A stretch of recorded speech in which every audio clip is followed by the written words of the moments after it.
Change is something that we don't always like to do, but it's necessary. So let's talk about that on today's 5 Minutes with Phil.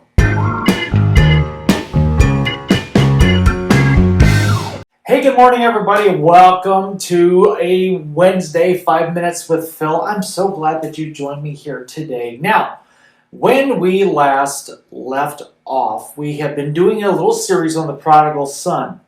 And we saw that the prodigal son had made a conscious choice to leave his father.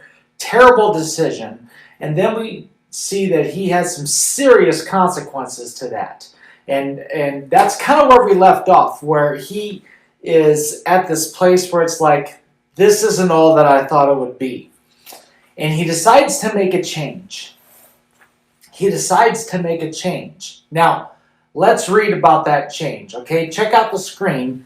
Here's what it says in Luke 15 again. This time we're in verses 17 through 20.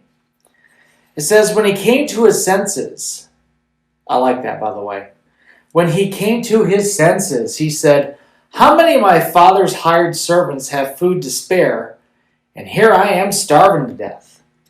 I will set out and go back to my father and say to him, Father, I've sinned against heaven and against you.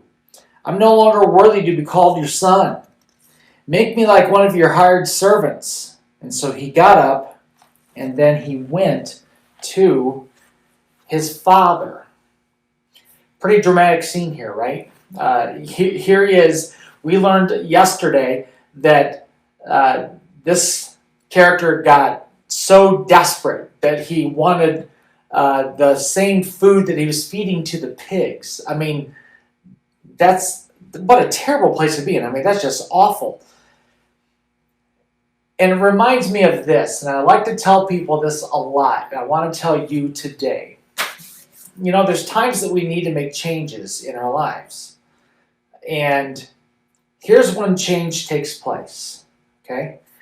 Change takes place when the pain of remaining the same is worse than the pain of changing. When it's worse to remain the way that you are than it is to make a change, that's usually when we make a change.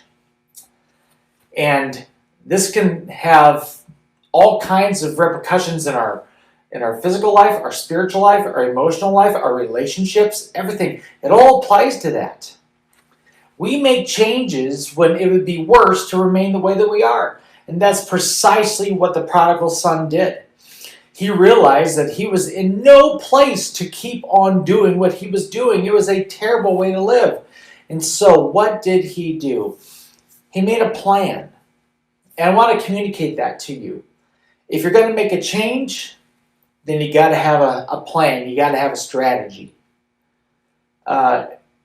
Many times in our church on a Sunday morning, I tell people that the real response to one of my messages is not necessarily on Sunday morning, but oftentimes it's on Monday morning.